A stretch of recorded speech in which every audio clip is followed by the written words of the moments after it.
আজকে মুসলিম উম্মার সবচেয়ে বড় একটি দুর্দিন যাচ্ছে, সেটি হচ্ছে এই রাসূলুল্লাহ সাল্লাল্লাহু আলাইহি ওয়াসাল্লাম আমাদেরকে আগেই জানিয়ে গেছেন যে এই উম্মতের সবচেয়ে বড় সমস্যা হবে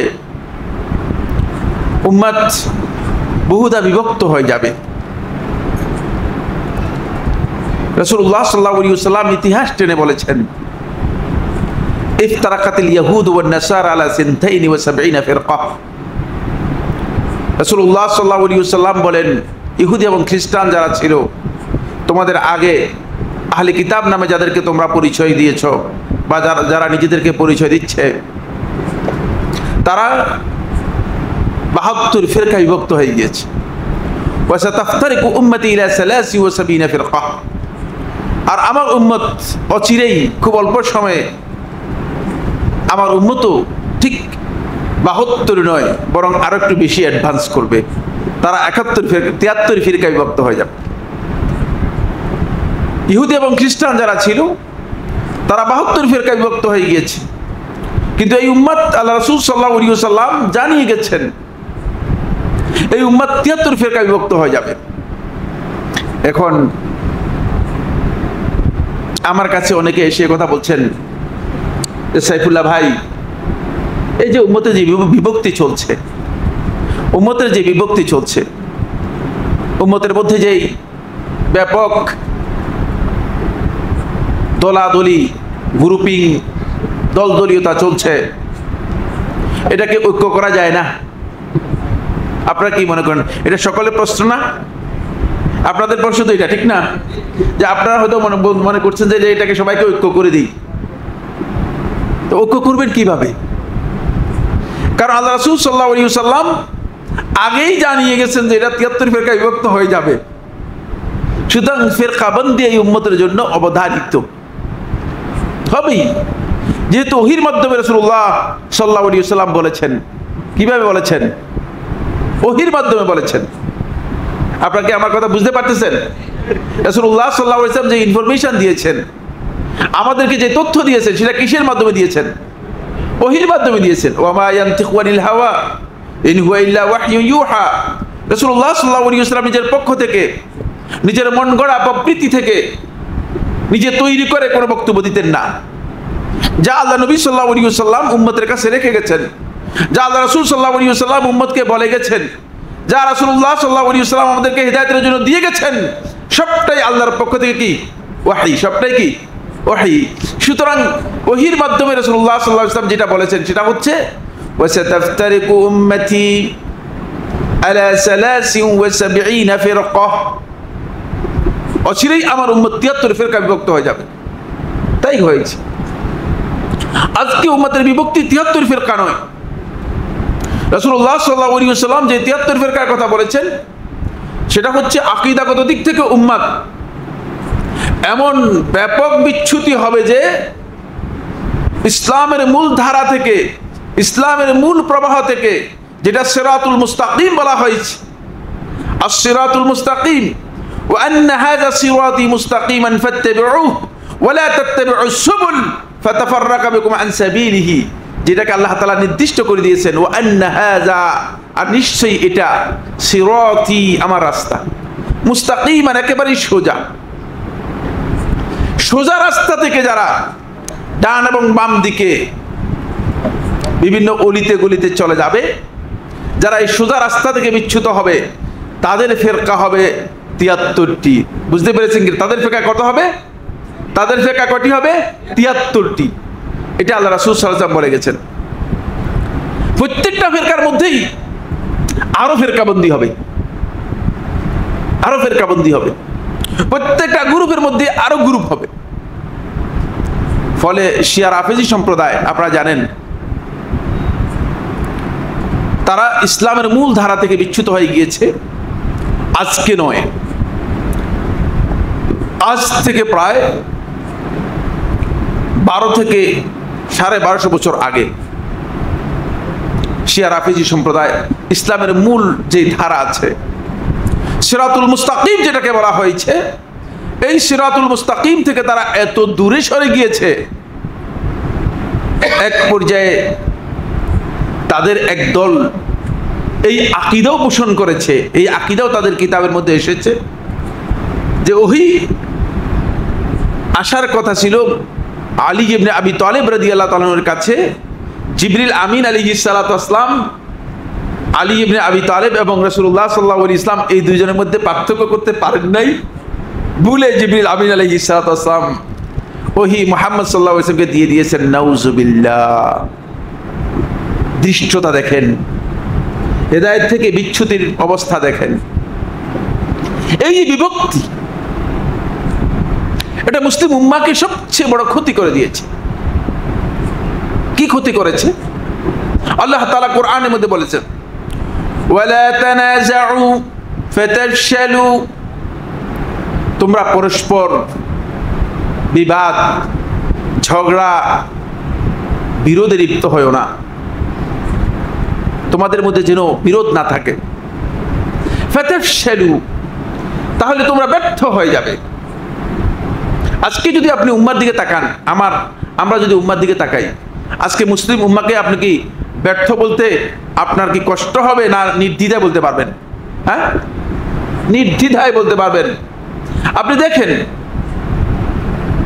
নির্মমভাবে যারা মুসলিম পরিচয় দিচ্ছে পৃথিবীর বিভিন্ন ভূখণ্ডে, ফিলিস্তিনে মুসলমানদেরকে হত্যা করা হচ্ছে।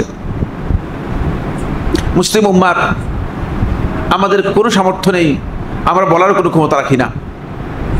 অমুসলিমদের একটা কুকুর যদি মারা যায়, ওই ইহুদি খ্রিস্টানদের যদি তাদের জনপদের কোনো একজন পাগলও মারা যায়, তাহলেও গোটা পৃথিবী হইচই করে, মনে হচ্ছে যেন গোটা পৃথিবী ভেঙে খান খান হয়ে গিয়েছে। কিন্তু মুসলমানদের এক বোম্বিংয়ে গত পরশু মুসলমানদের 900 লোক মারা গিয়েছে। পৃথিবীর কোনো মানুষ এ সম্পর্কে টু শব্দ করার ক্ষমতা রাখে না। তাহলে ব্যর্থ নয় কি? অবশ্যই ব্যর্থ, অবশ্যই ব্যর্থ। ফাতাফশালু ওয়ালা তানাজাউ ফাতাফশালু, তোমরা এই যে বিবাদের মধ্যে লিপ্ত হয়েছো, এই বিবাদের কারণে যেটা হয়েছে সেটা হচ্ছে তোমরা ব্যর্থ হয়ে যাবে। আমরা নৈতিকভাবে, আদর্শিকভাবে, চেতনাগত দিক থেকে, এমনকি আমাদের মৌলিক আকীদার দাওয়াতের মধ্যেও আমরা ব্যর্থ হয়ে গেছি। আমি দাওয়াত দিচ্ছি, অন্যজন আসতেছে না, কারণ নিজেদের মধ্যেই আমার বিরোধ, আমরা পরস্পরকে সহযোগিতা করছি না। ফাতাফশালু, তোমরা ব্যর্থ হয়ে যাবে। এরপরে আল্লাহ রাব্বুল আলামিন বলছেন, শুধু যে ব্যর্থ হবে তা নয়, শুধু যে ব্যর্থ হয়ে যাবে, ব্যর্থতা তোমাদের জন্য অবধারিত হয়ে যাবে তা নয়, বরং জেনে রাখো ভালো করে, ওয়াতাযহাবা রিহুকুম, তোমাদের বাতাস চলে যাবে। বেলুন দেখছেন না? হ্যাঁ, বেলুন দেখছেন কিনা আপনারা? কি জিনিসটা কি? ফুলানো, ভিতরে কি আছে? বাতাস। যদি সামান্য একটা ছিদ্র করে দেন, তাহলে এই বেলুন কোন থাকবে কিনা? ওয়াতাযহাবা রিহুকুম, তোমাদের বাতাস চলে যাবে। বাতাস যদি ছুটিয়ে দেন বেলুন থেকে, তাহলে বেলুনের কোনো মূল্য আছে কিনা? আল্লাহ রাব্বুল আলামিন একটা উদাহরণ দিয়েছেন, ওয়াতাযহাবা রিহুকুম, তোমাদের প্রকৃত যেই বাতাস, তোমাদের যে শক্তি, সেটা চলে যাবে। এই আয়াতের তাফসীরের মধ্যে আহলুত তাফসীরগণ উল্লেখ করেছেন, ইমাম ইবনে কাসির দিমাশকি রাহমাতুল্লাহ বর্ণনা করেন, ওয়াতাযহাবা রিহুকুম, এক নম্বর, ওয়াতাযহাবা কুওয়াতুকুম, তোমাদের যে শক্তি আছে সেই শক্তি চলে যাবে। আজকে মুসলমানদের শক্তি আছে কি নাই? হ্যাঁ, আমাদের শক্তি নেই, আমরা দুর্বল। আমাদের অবস্থা এত দুর্বল যে দুর্বলও এর চেয়ে দুর্বল হতে পারে না। দুর্বলও কি এর চেয়ে দুর্বল হতে পারে না। মানে আমাদের ইমানের স্ট্যাটাসটা দেখেন, দুর্বলটা কোন পর্যায়ে, খুব ভালো করে খেয়াল করুন। দুর্বলতা আমাদের কোন পর্যায়ে আছে? রাসূলুল্লাহ সাল্লাল্লাহু আলাইহি ওয়াসাল্লাম বলেছেন, সহিহ মুসলিমের হাদিসে এসেছে, আবু সাঈদ খুদরি রাদিয়াল্লাহু তাআলা বর্ণনা করেন, তিনি বলেন, মান রাআ মিনকুম মুনকারান ফালইয়ুগাইয়িরু বিয়াদিহি, তোমাদের মধ্যে যদি কোনো ব্যক্তি কোনো খারাপ কাজ দেখে, কোনো অশ্লীল কাজ দেখে, কোনো গর্হিত কাজ দেখে, নিষিদ্ধ কাজ দেখে, যেটা তার কাছে মনে হয় যে ইসলামী শরীয়ত অনুযায়ী সঠিক নয়, নিশ্চিত মনে হতে হবে, মান রাআ মিনকুম মুনকারান ফালইয়ুগাইয়িরু বিয়াদিহি, সে যেন হাত দিয়ে পরিবর্তন করে দেয়, সে যেন সেটাকে নিজের হাতে পরিবর্তন করে দেয়, শক্তি দিয়ে পরিবর্তন করে দেয়। ফামান লাম ইয়াস্তাতি, যে শক্তি দিয়ে পরিবর্তন করতে পারবে না, তাহলে সেজন্য ভাবে লিসানিহি, সেজন্য তার মুখ দিয়ে সেটাকে পরিবর্তন করে, প্রতিবাদ করে। ফামান লাম ইয়াস্তাতি, আর যে এটাও করতে পারবে না, ফাবে কালবিহি, সেজন্য অন্তর দিয়ে ঘৃণা করে, অন্তর দিয়ে এই কাজকে পরিবর্তন করার জন্য যা করা দরকার, যে ঘৃণা করা দরকার, যে নিন্দা করা দরকার, সে যেন তা করে। তারপরে আল্লাহ রাসূল সাল্লাল্লাহু আলাইহি ওয়াসাল্লাম বলেছেন, খুব ভালো করে খেয়াল করুন, ওয়াযালিকা আযআফুল ঈমান, জেনে রাখো এটা হচ্ছে ঈমানের সবচেয়ে দুর্বল স্টেজ। এখন আমরা শুধু অন্তরের ঘৃণার মধ্যে আছি বেশিরভাগ, ঠিক না? অনেক অন্যায়, অনেক অপরাধ, এমনকি বেদাত পর্যন্ত সমাজের মধ্যে এমনভাবে ছেয়ে আছে। আমাদের শক্তি এমন পর্যায়ে, আমাদের ক্ষমতা এমন পর্যায়ে যে আমরা কিছু বলার ক্ষমতা রাখি না। মুখ দিয়ে পরিবর্তন করা তো দূরের কথা, আমরা হাত দিয়ে পরিবর্তন করা তো দূরের কথা, আমরা অন্তর দিয়েও ঘৃণা করতে অনেকে ঘৃণা করছি না। আর আল্লাহ রাসূল সাল্লাল্লাহু আলাইহি ওয়াসাল্লাম বলছেন, যালিকা আযআফুল ঈমান, সেটা হচ্ছে ঈমানের সবচেয়ে দুর্বল দিক। ওয়াফি রিওয়ায়াতিন, অন্য রিওয়ায়াতের মধ্যে এসেছে, ওয়ালাইসা ওয়ারাআ যালিকা হাব্বাতু খারদাল মিন ঈমান, এর বাইরে সরিষা দানা পরিমাণ ঈমান আর নেই। মানে ঈমানের ভাগটা কমতে কমতে, দুর্বল হতে হতে ঈমানটা এমন এক পর্যায়ে চলে গিয়েছে, এমন এক অবস্থানে চলে গিয়েছে, ঈমানটা সরিষার দানার মতো হয়ে গেছে। বলেন নাউজুবিল্লাহ। আমার বন্ধুগণ, বুঝতে পেরেছেন এই দুর্বল স্ট্যান্ডার্ডে আমরা আছি, এই দুর্বল স্ট্যান্ডার্ডে আমরা আছি। আমাদের শক্তি কি হয়ে গেছে? সরে গিয়েছে। কোথায় কথা বলছিলাম? ওই আয়াতের মধ্যে, ওয়াতাযহাবা রিহুকুম, তোমাদের শক্তি চলে যাবে। আজকে আমাদের শক্তি চলে গেছে, বাস্তবেই আমরা শক্তিহীন হয়ে গেছি। আমরা একেবারে দুর্বল, দুর্বলতার যে স্টেজ আছে সেই স্টেজের নিচে নামার আর সুযোগ নেই। এই স্টেজে আমরা চলে গিয়েছি। এটা হলো 1 নম্বর পয়েন্ট।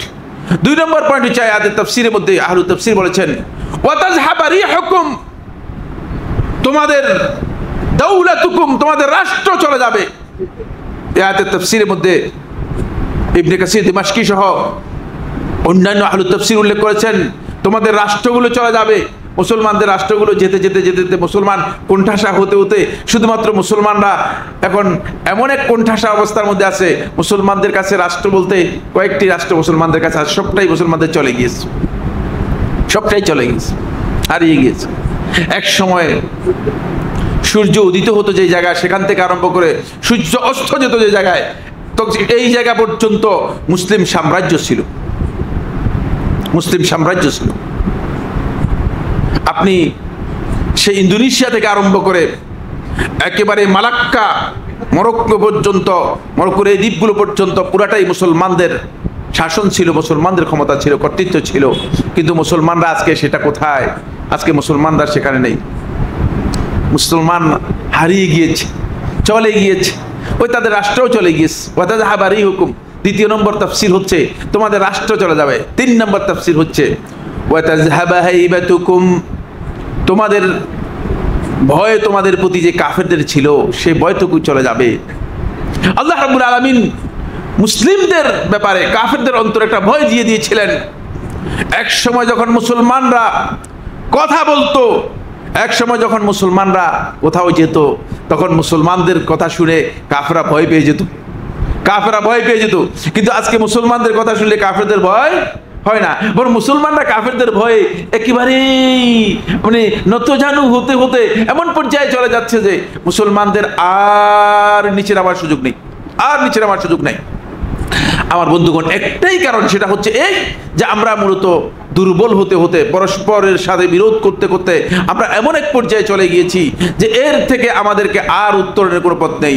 আমাদের এই অবস্থাকে চলতে দেয়া যায়? একটু আওয়াজ করে বলেন, এই অবস্থা কি চলতে পারে? এই অবস্থা কি চলতে পারে? এই অবস্থা চলতে পারে না। আলহামদুলিল্লাহ, এই অঞ্চলে আমরা এর আগে যে প্রোগ্রামে এসেছিলাম, আমি আপনাদেরকে বলছি যে আলহামদুলিল্লাহ দেখেছি যে অনেক লোকের উপস্থিতি, কিন্তু আজকে হয়তো আবহাওয়ার কারণেও হতে পারে, কিন্তু আজকে উপস্থিতি কমে গিয়েছে। এই উপস্থিতি কমে যাওয়ার কারণটা কি? কারণ কি এটা হতে পারে যে আমরা আসলে দুর্বল হয়ে যাচ্ছি? যদি আমরা দুর্বল হয়ে যাই, মানে আমাদের মধ্যে যদি দুর্বলতা এসে যায়, তাহলে বুঝতে হবে যে আমরা ক্ষতিগ্রস্ত হচ্ছি, আমাদের কারণেই আমরা ক্ষতিগ্রস্ত হচ্ছি। আমাদের দাওয়াতি পলিসি, আমাদের দাওয়াতের কাজ, এই কাজের মধ্যে কোথাও না কোথাও ত্রুটি আছে। কারণ আল্লাহ রাসূল সাল্লাল্লাহু আলাইহি ওয়াসাল্লাম যখন দাওয়াত শুরু করেছেন, রাসূলুল্লাহ সাল্লাল্লাহু আলাইহি ওয়াসাল্লাম যখন দাওয়াত শুরু করেছেন, রাসূলুল্লাহ সাল্লাল্লাহু আলাইহি ওয়াসাল্লাম একজন ছিলেন, ঠিক কিনা? একজন ছিলেন না? রাসূলুল্লাহ সাল্লাল্লাহু আলাইহি ওয়াসাল্লাম যেদিন এই পৃথিবী থেকে বিদায় নিয়ে যান, আল্লাহ নবী সাল্লাল্লাহু আলাইহি ওয়াসাল্লাম যেদিন এই পৃথিবী থেকে বিদায় নিয়ে যান, 11 হিজরি সনের রবিউল আউয়াল মাসের 12 তারিখ রাসূলুল্লাহ সাল্লাল্লাহু আলাইহি ওয়াসাল্লামের ইন্তেকাল হয়েছে, ওয়াফাত হয়েছে। ওই দিন আল্লাহ রাসূল সাল্লাল্লাহু আলাইহি ওয়াসাল্লামের সাহাবীর সংখ্যা ঐতিহাসিকরা বর্ণনা করেছেন, আল্লাহ রাসূল সাল্লাল্লাহু আলাইহি ওয়াসাল্লামের সাহাবীদের সংখ্যা ছিল 1,20,000-এর অধিক। চিন্তা করেন, এটা তো পরিসংখ্যান গণনা করা হয়নি, জাস্ট আন্দাজ করা হয়েছে, অনুমান করা হয়েছে। আল্লাহ রাসূল সাল্লাল্লাহু আলাইহি ওয়াসাল্লাম বিদায় হয়েছে, রাসূলুল্লাহ সাল্লাল্লাহু আলাইহি ওয়াসাল্লাম 1,15,000 সাহাবীর সামনে ভাষণ দিয়েছেন, অথচ একজন দাওয়াতি কাজ করেছে। কয়জন? একজন এই দাওয়াতের কাজ শুরু করেছেন। লোক বাড়ছে না কমছে? তো আমাদের দাওয়াতে লোক কমে যাচ্ছে কেন? হয়তো আমার দাওয়াতের মধ্যে ভুল আছে, অথবা দাওয়াতের পলিসি আমার চেঞ্জ করতে হবে। আমার দাওয়াতের পলিসি কি করতে হবে? চেঞ্জ করতে হবে। আমার বন্ধুগণ, আমি যে বিষয়টি নিয়ে আজকে আপনাদের সামনে আলোচনা করব, সেই বিষয়টি হচ্ছে মুসলিম উম্মাহ আজকে সবচেয়ে বড় ক্ষতিগ্রস্ত হওয়ার অন্যতম কারণ হচ্ছে একটাই, সেটা হলো মুসলিম উম্মার মধ্যে বিভক্তি এবং মতবিরোধ, মত পার্থক্য, বিচ্ছিন্নতা, ফিরকাবন্দি মুসলমানদের মধ্যে সবচেয়ে বড় ধরনের মুসলমানদের বিপদ ডেকে নিয়ে এসেছে। এবং এই কারণেই আজকে মুসলমানদের মধ্যে আপনি দেখতে পাবেন, মুসলমানদের তাদের অবস্থান যেখানে থাকার কথা ছিল, সেখানে পৃথিবীর কোনো দেশেই মুসলমানদের সেই অবস্থান নেই। একটা মাত্র কারণ, সেটা হচ্ছে এইটি। আসুন প্রথমে আমি কোরআনে কারীমের সূরা আলে ইমরানের 105, 106, 107 এই আয়াতগুলো তেলাওয়াত করেছি। এই আয়াতগুলোতে আল্লাহ রাব্বুল আলামিন কঠিনভাবে আমাদেরকে ফিরকাবন্দি, গ্রুপিং, দলাদলি, দল সৃষ্টি করে মানুষদেরকে ইসলামের দাওয়াত থেকে বঞ্চিত করে বিভিন্ন গ্রুপ এবং দলের দাওয়াত দেয়া থেকে আল্লাহ রাব্বুল আলামিন কঠিনভাবে নিষেধ করেছেন। এটি হারাম কাজ। আল্লাহ তাআলা কোরআনে কারীমের সূরা আলে ইমরানের এই আয়াতের মধ্যে ইরশাদ করেন, ওয়ালা তাকুনু কাল্লাযিনা তাফাররাকু, তোমরা তাদের মতো হইও না। ওয়ালা তাকুনু কাল্লাযিনা তাফাররাকু, যারা পরস্পর ফিরকাবন্দি হয়ে, গ্রুপিং হয়ে, দল উপদলে বিভক্ত হয়ে গিয়েছে। দল উপদলে বিভক্ত হইও না তোমরা, কারণ আমাদের মধ্যে এই বিভক্তি আমাদের সবচেয়ে বড় ক্ষতি করেছে। ওয়ালা তাকুনু কাল্লাযিনা তাফাররাকু ওয়াখতালাফু, মতবিরোধ করেছে, মতপার্থক্য করেছে। আমি বলছি এক কথা, আপনি বলছেন আরেক কথা, একজনের কথার সাথে আরেকজনের কথার মিল নেই। দ্বীনের ব্যাপারে মতবিরোধ করার বৈধতা নেই। মত বৈচিত্র্য হতে পারে, মত পার্থক্য হতে পারে, অভিমত ভিন্ন মত হতে পারে, কিন্তু মতবিরোধ তৈরি করবেন, একজন আরেকজনের বিরুদ্ধে ইফতিরাক চলে যাবেন, বিবাদ বিরোধে চলে যাবেন, আপনি আপনার ভাইয়ের বিরুদ্ধে যেতে পারেন না। কোনো মাসআলার মধ্যে আপনার ইখতিলাফ হতে পারে। আমার বন্ধুগণ, ইখতিলাফ যেটা আলেমদের মধ্যে ফিকহি কারণে হয়েছে, দলিলের কারণে হয়েছে, ওই ইখতিলাফকে, ওই দলিলের ইখতিলাফকে পুঁজি করে ইফতিরাক, উম্মার মধ্যে বিভেদ তৈরি করা, উম্মার মধ্যে গ্রুপিং তৈরি করা, উম্মাকে বিভিন্ন দল এবং উপদলে বিভক্ত করে দেওয়া, এটি হারাম, কোনো অবস্থায় জায়েজ নেই। ফলে এই কাজটাই হচ্ছে আমাদের মধ্যে, সেটা হচ্ছে এই, আমরা ইখতিলাফ থেকে ইফতিরাকে চলে গিয়েছি, পরস্পরের মধ্যে বিবাদে চলে গিয়েছি, পরস্পরের মধ্যে বিরোধে চলে গিয়েছি, যেটা আল্লাহ তাআলা নিষেধ করেছেন। আল্লাহ তাআলা বলেন, মিন বা'দি মা জাআহুমুল বায়িনাত, তাদের কাছে সুস্পষ্ট দলিল আসার পরে। আমাদের কাছে দলিল আছে, কোরআন এবং সুন্নাহ আছে। রাসূলুল্লাহ সাল্লাল্লাহু আলাইহি ওয়াসাল্লাম আমাদের কাছে যেই হাদিসগুলো রেখে গেছেন, কোরআন অবিকৃত, এই পৃথিবীর সমস্ত আলেমের ঐক্যমতে সাব্যস্ত হয়েছে। রাসূলুল্লাহ সাল্লাল্লাহু আলাইহি ওয়াসাল্লামের যে সহিহ হাদিসগুলো রয়েছে, সেই সহিহ হাদিসগুলো আমরা, আমাদের কাছে এখন একেবারেই দিবালোকের মতো স্পষ্ট। সহিহ বুখারী আসেন, সহিহ মুসলিম আসেন, এবং যে সমস্ত সহিহ হাদিসগুলো অন্যান্য গ্রন্থের মধ্যে এসেছে, সেগুলো স্পষ্ট। সুতরাং এখন আর মতবিরোধের জায়গা নেই। একসময় ইখতিলাফ হয়েছে আলেমদের মাঝে দলিলের কারণে, হয়তো কারো কাছে দলিল পৌঁছেছে, কারো কাছে দলিল পৌঁছে নেই। কেউ দলিলটাকে এভাবে বুঝেছেন, কেউ এভাবে বুঝেছেন। দলিলের ইখতিলাফের কারণে হতে পারে, অথবা ইজতিহাদের কারণে হতে পারে। কারণ বুঝ, আপনার বুঝ আর আমার বুঝ সমান হবে না। প্রত্যেকের বুঝ, এখানে সবাই যারা আছেন সবার বুঝ সমান, সবার বুঝ সমান হবে কিয়ামত পর্যন্ত হবে না। আপনার বুঝ এক ধরনের, আরেকজনের বুঝ আরেক ধরনের হবে। এটাই বুঝের মধ্যে পার্থক্যের কারণে, তারতম্যের কারণে মত বৈচিত্র্য হয়েছে, মত পার্থক্য হয়েছে। কিন্তু এই মত পার্থক্যের উপর নির্ভর করে মতবিরোধ তৈরি হয় নাই। দলিল দেখেন, খুব ভালো করে খেয়াল করুন। ইমাম আবু হানিফা রহমতুল্লাহ আলাইহি, ইমাম আবু হানিফা রহমতুল্লাহ আলাইহির ছাত্র ছিলেন চারজন, প্রসিদ্ধ ছাত্র ছিলেন। একজন হচ্ছে ইমাম আবু ইউসুফ রহমতুল্লাহ আলাইহি, দ্বিতীয় হচ্ছেন ইমাম মাহমুদুল হাসান আশ-শাইবানী রহমতুল্লাহ আলাইহি, তৃতীয় হচ্ছেন ইমাম জুফার ইবনে হুজাইল আল কুফি রাহিমাহুল্লাহ তাআলা, তার 4 নম্বর হচ্ছে ইমাম হাসান ইবনে জিয়াদ আল লুলুই রাহিমাহুল্লাহ তাআলা। কয়জনের নাম বললাম? 4 জনের নাম। এর কার ছাত্র বললাম? ইমাম আবু হানিফা রহমতুল্লাহ ছাত্র। এবার আসেন একবারে ধারাবাহিকভাবে আসতেছি। ইমাম আবু হানিফা রহমতুল্লাহ আলাইহির সাথে ইমাম আবু ইউসুফ রহমতুল্লাহ আলাইহি সর্বমোট 2/3 মাসআলার মধ্যে ইখতিলাফ করেছেন। কয়টা মাসআলা বললাম? 2/3 মাসআলা। বাড়ি তিনি যত মাসআলা বলেছেন, এই সব মাসআলার 2/3 মাসআলার মধ্যে 2/3 মাসআলার মধ্যে মতবিরোধ করেছেন, মতপার্থক্য করেছেন, ইখতিলাফ করেছেন। এখানে কি ইমাম আবু হানিফা রহমতুল্লাহ বের করে দিয়েছে, বলছে আবু ইউসুফ বের হও, আমার এখান থেকে দূর হও। নাউজুবিল্লাহ। দেখেন, ইখতিলাফ হয়েছে কিন্তু ইফতিরাক হয়নি। ইমাম আবু হানিফা রহমতুল্লাহ আলাইহি মৃত্যু পর্যন্ত ইমাম আবু ইউসুফ রহমতুল্লাহ তার কাছে ছিলেন, তার ছাত্র ছিলেন, ইমাম রহমতুল্লাহ ছাত্র ছিলেন খুব। এরপরে দেখেন ইমাম মুহাম্মদুল হাসান আশ-শাইবানী রহমতুল্লাহ আলাইহি, ইমাম আবু হানিফা রহমতুল্লাহ আলাইহি মাসআলার মধ্যে একেবারে অর্ধেক মাসআলায় দ্বিমত পোষণ করেছেন, অর্ধেক মাসআলায় দ্বিমত পোষণ করেছেন।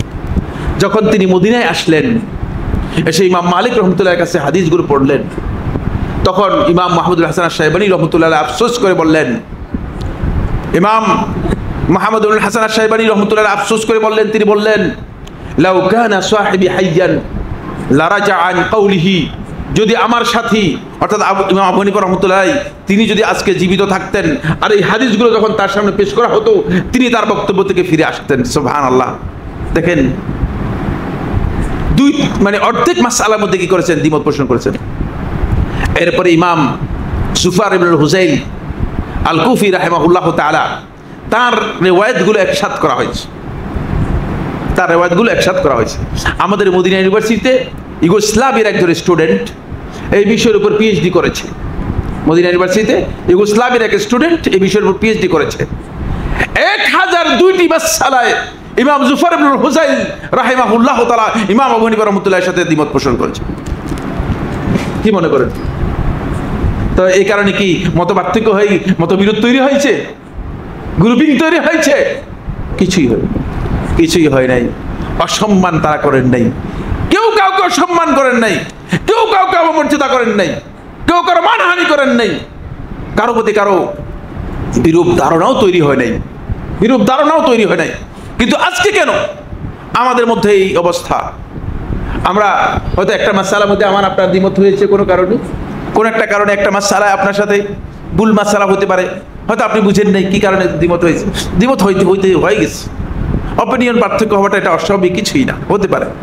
আর আপনি বলেন যে সাইফুল্লাহ ভাই যা বলছে কিচ্ছু না, একটা বিরোধ তৈরি করে নিজেদের মধ্যে হিংসা বিদ্বেষের আগুন দাবানল জ্বালিয়ে দিলেন। কারণটা কি? এটা মুসলমানদেরকে সবচেয়ে বড় ক্ষতি করছে, মুসলিম উম্মার সবচেয়ে বড় ক্ষতি করছে, আমাদের সবচেয়ে বড় ক্ষতি করছে, আমাদের দাওয়াতি ময়দানকে নষ্ট করে দিচ্ছে। আমরা দাওয়াতের জায়গায় আসতে পারতেছি না, এই কারণেই আসতে পারতেছি না। আমার বন্ধুগণ, আমাদেরকে বুঝতে হবে আলেমদের ইখতিলাফের বিষয়টি যদি ইজতিহাদের সাথে জড়িত হয়, সেটা এই মুসলিম উম্মার বিরোধের কারণ কোন অবস্থাতেই হতে পারবে না। অবশ্যই মুসলমানদেরকে সেটা বুঝতে হবে।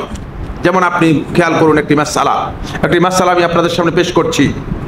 সেই মাসআলাটি হচ্ছে এই, ইমাম শেখ আব্দুল আজিজ আব্দুল্লাহ বিন বাজ রাহিমাহুল্লাহ তাআলা, শেখ মুহাম্মদ ইবনে সালেহ আল উসাইমিন রহমতুল্লাহ আলাইহি, শেখ সালেহ আল ফৌজান হাফেজাহুল্লাহ তাআলা এবং সৌদি আরবের সর্বোচ্চ উলামা পরিষদ এবং সৌদি আরবের ফতোয়া স্থায়ী কমিটির বক্তব্য হচ্ছে রুকু থেকে উঠার পরে বুকের উপর হাত বাড়ায়, এটা হচ্ছে সুন্নাহ। বুঝতে পেরেছেন? উঠার পরে বুকের উপর হাত বাঁধা হচ্ছে কি, হাত রাখা হচ্ছে সুন্নাহ। বাঁধা মানে রাখা, এক কথাই বাঁধা এবং রাখা দুইটাই মানে ফিকহি পরিভাষা। এটা হচ্ছে সুন্নাহ। আর শেখ ইমাম মুহাম্মদ নাসিরউদ্দিন আলবানী রাহমাতুল্লাহ বলেছেন রুকু থেকে উঠার পরে বুকের উপর হাত রাখা হচ্ছে বেদাত। এবার বলেন, আপনি কি শেখ নাসিরউদ্দিন আলবানী রাহমাতুল্লাহর বক্তব্য ঠিক করে বলবেন যে এই সমস্ত উলামায়ে কেরাম তারা বেদাতি, এটা বলতে পারবেন? তাদেরকে কোনো ধরনের হুকুম দিতে পারবেন? আবার শেখ আব্দুল আজিজ বিন বাজ রাহমাতুল্লাহর বক্তব্য গ্রহণ করে, শেখ ইবনে উসাইমিন রাহমাতুল্লাহর বক্তব্য গ্রহণ করে শেখ নাসিরউদ্দিন আলবানীকে বলতে পারবেন যে নাসিরউদ্দিন আলবানী বেদাতি? ইখতিলাফ বুঝেন। যেই সমস্ত বন্ধুদের ইখতিলাফ সম্পর্কে জ্ঞান নেই, ফিকহ সম্পর্কে জ্ঞান নেই, আমি অত্যন্ত বিনয়ের সাথে আপনাদেরকে বলবো, অত্যন্ত ভালোভাবে আমি আপনাদের কাছে অনুরোধ করব, খবরদার এই স্পেসে আসবেন না। এই জায়গায় আসলে আপনি ভুল করবেন। আপনি মানুষদেরকে ভুল ইনফরমেশন দিবেন, ইসলাম সম্পর্কে আপনি সঠিক নলেজ দিতে পারবেন না। এই জন্য এখানে আপনাকে দাঁড়াতে হবে, থেমে বুঝতে হবে জিনিসগুলো কি। এগুলো আলেমদের মধ্যে বিরোধের বিষয় নয়, কিন্তু আমরা বিরোধের জায়গায় চলে গিয়েছি। সেটা হচ্ছে এই কিছু কিছু বিষয় রয়েছে যে বিষয়গুলোকে আমরা ভয়ঙ্কর বিরোধের জায়গায় নিয়ে গিয়েছি। আসুন আমরা মূল আলোচনায় যাই। আল্লাহ রাব্বুল আলামিন কঠিনভাবে নিষেধ করলেন, ওয়ালা তাকুনু কাল্লাযীনা তাফাররাকু ওয়াখতালাফু মিন বা'দি মা জাআহুমুল বায়্যিনাত। বায়্যিনাত আমাদের কাছে আছে, এখানে কোনো ব্যক্তি দলিল নয়। আমাদের কাছে শরীয়তের জন্য দলিল হচ্ছে কি? শরীয়তের দলিল কি আমাদের কাছে? কোরআন এবং সুন্নাহ। সাইফুল্লাহ দলিল নয়, অমুক দলিল নয়, তমুক দলিল নয়। আমরা আলেমদেরকে সম্মান করব, আলেমদের কাছ থেকে ইনফরমেশন নিব, আলেমদের কাছ থেকে আমরা জ্ঞান নিব, আলেমদের কাছ থেকে আমরা দিন শিখবো, কিন্তু আলেমদের পূজা করব না, আলেমদের অন্ধ অনুগত্য করব না, আলেমদেরকে আমরা দিন বানিয়ে নিব না। কথা বুঝতে পারলাম কিনা? স্পষ্ট কিনা বিষয়টা? আপনারা কি বুঝতে পেরেছেন? আলেমদের পূজার বিষয় নেই, কিন্তু দুর্ভাগ্যের বিষয় হচ্ছে এখন আমাদের সমাজের মধ্যে শেখ পূজা চালু হয়েছে, মানে দল পূজা চালু হয়েছে, ব্যক্তি পূজা চালু হয়েছে। চালু হতে হতে এমন এক পর্যায়ে চলে গিয়েছে যে দ্বীনের বিষয়গুলোকে আমরা ব্যক্তিগত ইস্যুতে নিয়ে যাচ্ছি, ব্যক্তিগত ইস্যুতে পরিণত করতেছি এবং বিবাদের কারণে পরিণত করতেছি। আমার বন্ধুগণ, আল্লাহর ওয়াস্তে আপনাদের কাছে আমি আরজ করব, আমার বন্ধুগণ অত্যন্ত বিনয়ের সাথে আপনাদের কাছে আরজ করব, এই বক্তব্য আমার থাকবে, আপনারা যারা আসলে দ্বীনের ইস্যুগুলোকে বিকৃত করে মতপার্থক্যের কারণ, মতবিরোধের কারণ, দলাদলির কারণ, গ্রুপিংয়ের কারণে পরিণত করছেন, খবরদার থেমে যান, খবরদার থেমে যান। ইসলামের জন্য আপনি ক্ষতি করছেন, ইসলামের আপনি হয়তো মনে করছেন যে আপনি উপকার করছেন। বিশেষ করে যুবক যে সমস্ত ভাইরা রয়েছে, আমি তাদেরকে লক্ষ্য করে আসছি যে তারা দেখা যাচ্ছে যে একটা বিষয় সম্পর্কে জ্ঞান নাই, একেবারেই নাই। কারণ বক্তব্য থেকেই বোঝা যায় যে কতটুকু পড়ালেখা রয়েছে, পড়ার মান থেকে বোঝা যায় কি আছে ভিতরে। ভিতরে আসলে কিচ্ছু নাই, ভিতরে পুরোটা হচ্ছে ফানুস, পুরোটা হচ্ছে বেলুন, বাতাস। বুঝতে পেরেছেন? একটু কিছু লাগলেই কি হয়ে যাবে, ঠুস হয়ে যাবে। কিন্তু এমন এমন কথা বলতেছে, বাপসাপটা এমন দেখাচ্ছে, বাপসাপ মনে হচ্ছে যেন বিশ্বজ্ঞানী। এই সমস্ত কাজ করবেন না, বরং একটু একটু থামেন, একটু চিন্তা করেন, একটু গভীরে প্রবেশ করেন। কারো ব্যাপারে মন্তব্য করার আগে, কমেন্ট দেওয়ার আগে নিজে ভাবার চেষ্টা করেন যে আপনি বুঝছেন কিনা, আপনি যে বিষয় সম্পর্কে কথা বলছেন সেই বিষয়ে আপনার জ্ঞান আছে কিনা। যদি জ্ঞান না থাকে তাহলে জ্ঞান নেওয়ার জন্য চেষ্টা করেন। এরপরে আল্লাহ তাআলা বলছেন ওয়া উলাইকা লাহুম আযাবুন আযীম, শাস্তি বলে দিয়েছেন। তাফাররুক, এই যে বিচ্ছেদ, বিভক্তি, ফিরকাবন্দি হওয়া, এর শাস্তি হচ্ছে কিয়ামতের দিন কঠিন আযাব হবে। এরপরে কিয়ামতের দিন তাদের একটা পরিচয় আল্লাহ তাআলা দিয়েছেন, সেটা হলো এই ইয়াউমা তাবিয়াদ্দু উজুহুম ওয়া তাসওয়াদ্দু উজুহ। কিয়ামতের দিন মাহশরের মধ্যে হাশরের ময়দানে যারা উঠবে তাদের মধ্যে একদল লোকের চেহারাগুলো খুব শুভ্র সুন্দর হয়ে যাবে, উজ্জ্বল আলোকোজ্জ্বল হয়ে যাবে। ওয়া তাসওয়াদ্দু উজুহ, আরেক দল লোকের চেহারা কিয়ামতের দিন কালো হয়ে যাবে, মলিন হয়ে যাবে। যাদের চেহারা মলিন হবে তাদের ব্যাপারে আল্লাহ তাআলা পরিচয় করে দিয়েছেন, তাদের অবস্থা এই হবে। তাদেরকে বলা হবে তোমরা কি ঈমান এনেছিলে কিন্তু কুফরি করেছো ঈমান আনার পরে, এখন তোমরা জাহান্নামের কঠিন আযাব তোমরা আস্বাদন করো। আর যাদের চেহারাগুলো উজ্জ্বল আলোকোজ্জ্বল হবে তাদেরকে বলা হবে তোমরা আজকে চিরস্থায়ীভাবে জান্নাতে প্রবেশ করে যাও। এই আয়াতের তাফসীরের মধ্যে আব্দুল্লাহ ইবনে আব্বাস রাদিয়াল্লাহু তাআলা আনহু বলেন, ইমাম ইবনে কাসির দিমাশকি রাহিমাহুল্লাহ তাআলা তাফসীরে ইবনে কাসীর মধ্যে বর্ণনা করেন, তিনি বলেন, আব্দুল্লাহ ইবনে আব্বাস বলেন, ইয়াউমা তাবিয়াদ্দু ওয়ুজুহুন ইয়ানি ওয়ুজুহা আহলিস সুন্নাতি ওয়াল জামাআহ, যারা সুন্নাত এবং জামাতের মানহাজকে ধারণ করতে পেরেছে। সুন্নাত এবং জামাত এই হচ্ছে মানদণ্ড। এই মানদণ্ডের যে মানহাজ রয়েছে, এই মানদণ্ডের যে কর্মনীতি রয়েছে, এই মানদণ্ডের যেই মূল কর্মপদ্ধতি আছে, এটাকে যারা অনুসরণ করেছে, সেদিন কিয়ামতের দিন তাদের এই মুখগুলো উজ্জ্বল হবে, শুভ্র হবে, সাদা হবে। আর ওয়াতাসওয়াদু ওয়ুজুহু আহলুল বিদআতি ওয়াল ফুরকা, বিদআতি যারা বিদআতের অনুসরণ করেছে, সুন্নাহকে বাদ দিয়ে বিদআতের অনুসরণ করেছে, যারা বিদআতের রাস্তায় চলেছে, নতুনের মধ্যে মজা। একটা কথা আছে না, মানুষ সবসময় নতুনের মধ্যেই মজা পায়। কারণ আপনি যদি নতুন জামা গায়ে দেন তখন আপনার কাছে ভালো লাগে, ঠিক না? নতুনের মধ্যে মজা। এই জন্য বেদাতের সবচেয়ে বড় গুরুত্বপূর্ণ চমক হচ্ছে এই জায়গায়, বেদাতের চমক এক জায়গার মধ্যে রয়েছে, সেটা হলো বেদাতের মধ্যে নতুনত্ব আছে। আর মানুষের স্বভাব হচ্ছে, আমাদের স্বভাব হচ্ছে, আমরা যারা মানুষ, আমাদের স্বভাব হচ্ছে সাধারণভাবে আমরা নতুন জিনিসটাকে খুব বেশি কি করি, ভালো পাই। ফলে এই জন্যই আপনি যখন যাবেন কোন এক আলেমের কাছে, তিনি যদি ওই আগেকার সেই কথাগুলো বলেন, আপনার কাছে পছন্দ হবে না। বলে ভাই নতুন কথা তো বললো না কিচ্ছু। কিন্তু এই দিন 1400 বছরের দিন, আপনাকে নতুন ইনফরমেশন, নিজের মন গড়া ইনফরমেশন কোত্থেকে দিবে? কেউ দিতে পারবে না। 1400 বছর আগের কথাই আপনাকে বলতে হবে। যদি আমি বলতে হয়, সাইফুল্লাহ বলতে হয়, তাহলে আমি 1400 বছর আগের কথাই আপনার সামনে পেশ করব। নতুন করে যদি কোনো কথা বলতে হয়, তাহলে আমার জ্যাব থেকে বলতে হবে। কোত্থেকে বলতে হবে? আমার পকেট থেকে বলতে হবে।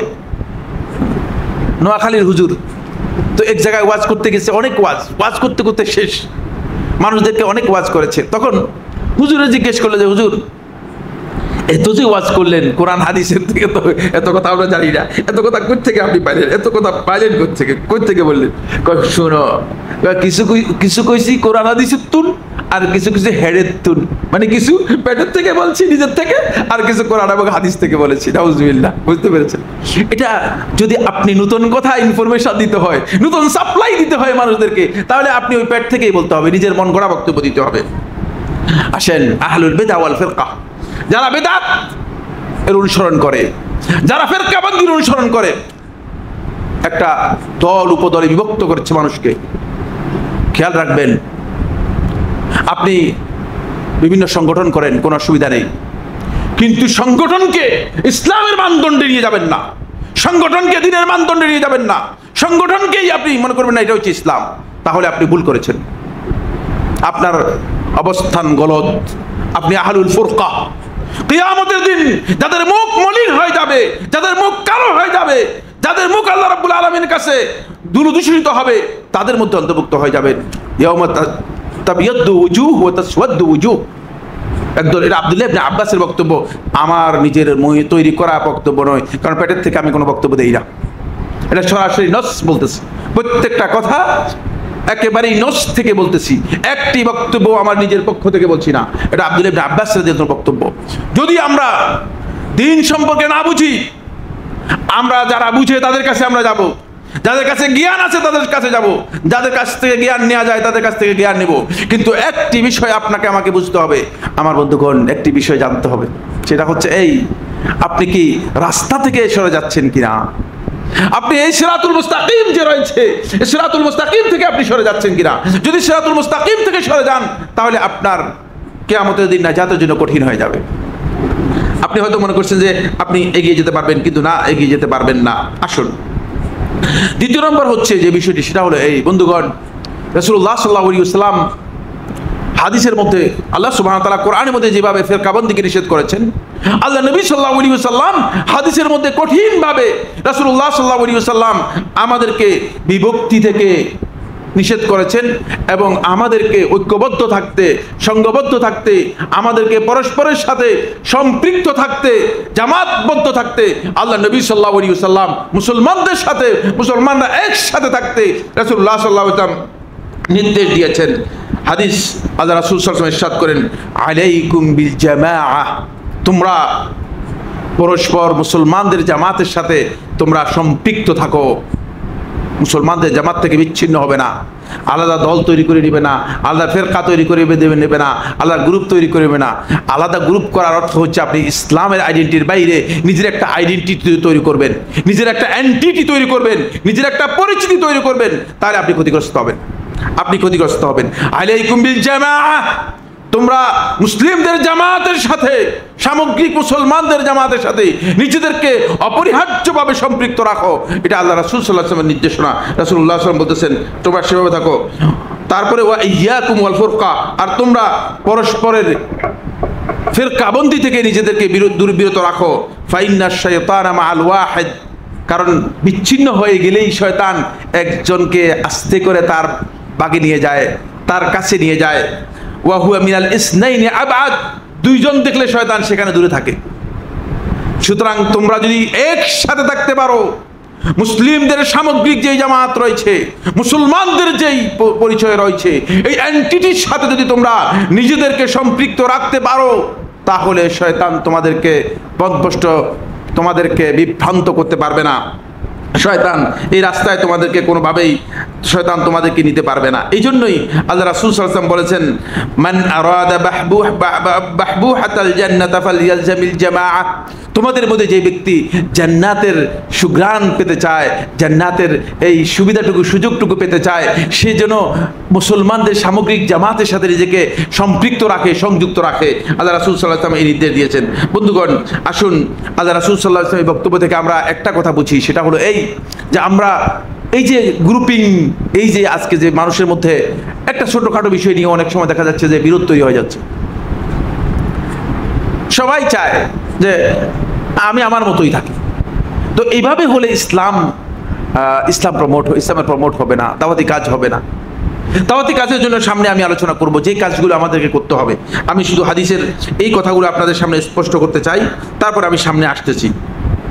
এই কারণে রাসূলুল্লাহ সাল্লাল্লাহু আলাইহি ওয়াসাল্লাম মুসনাদে আহমদের আরেকটি হাদিসের মধ্যে বলেছেন, রাসূলুল্লাহ সাল্লাল্লাহু আলাইহি ওয়াসাল্লাম ইরশাদ করেন, ইয়াদুল্লাহি মাআল জামাআহ, আল্লাহ তাআলার হাত রয়েছে মাআল জামাআহ, জামাতের সাথে। যদি মুসলিমদের সামগ্রিক জামাতের সাথে আমরা সম্পৃক্ত থাকতে পারি, তাহলে আল্লাহ তাআলার হাত আমাদের জন্য, আল্লাহর হাত আমাদের সাথে থাকবে। আল্লাহর হাত থাকা কত শক্তিশালী বিষয়। মানে আল্লাহ রাব্বুল আলামিনের হাত থাকার অর্থ হচ্ছে আপনি সর্বাবস্থায় আল্লাহ রাব্বুল আলামিনের সাহায্যের মধ্যে থাকবেন। আল্লাহ তাআলার পক্ষ থেকে আপনাকে সাহায্য করা হবে। আল্লাহ তাআলার শক্তি দিয়ে আল্লাহ রাব্বুল আলামিন আপনাকে সাহায্য করবেন। আপনি আল্লাহর সাথেই আছেন।